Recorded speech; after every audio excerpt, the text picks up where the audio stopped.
Assalamualaikum warahmatullahi wabarakatuh. Nama saya Zulafid dengan NPM 22101030 Saya akan menjelaskan tentang sistem kepartaian di Indonesia. Dimulai dari sistem kepartaian. Sistem kepartaian adalah pola kompetisi terus-menerus dan bersifat stabil yang selalu tampak di setiap proses pemilu di tiap-tiap negara.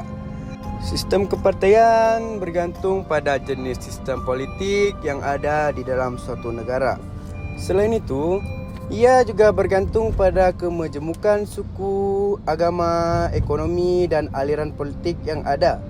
Semakin besar derajat perbedaan kepentingan yang ada di negara tersebut, semakin besar pula jumlah partai politik tersebut.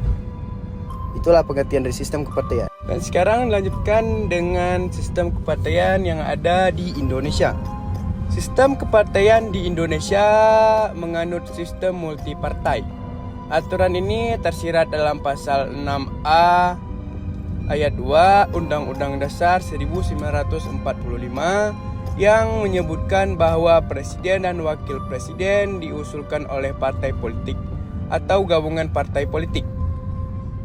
Frasa gabungan partai politik mengisyaratkan paling tidak ada dua partai atau lebih yang bergabung untuk mengusung seorang calon pasangan presiden dan wakil presiden dan bersaing dengan calon lain yang diusulkan partai-partai lain.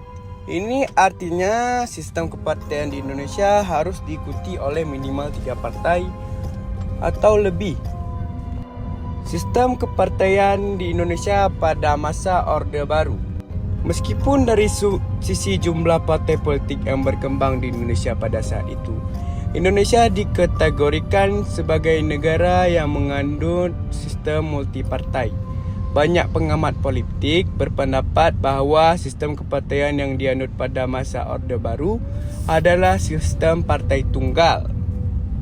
Saya akan menjelaskan tentang sistem multipartai. Sistem multipartai adalah sebuah sistem yang terdiri dari berbagai partai politik. Sistem multipartai banyak dipraktikkan dalam sistem parlementer dibandingkan sistem presidensial, serta di negara-negara yang pemilunya menggunakan sistem proporsional dibandingkan dengan negara-negara yang menggunakan sistem distrik. Apakah sistem multipartai cocok diterapkan di Indonesia? Pemilihan sistem pemerintahan yang presidensial namun juga sekaligus menganut multipartai pun tidak cocok diberlakukan di Indonesia.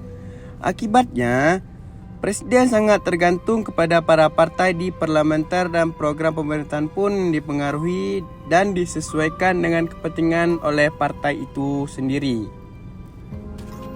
Sekian dari saya, itu saja yang bisa saya sampaikan mengenai tentang partai politik atau sistem kepartaian yang ada di Indonesia.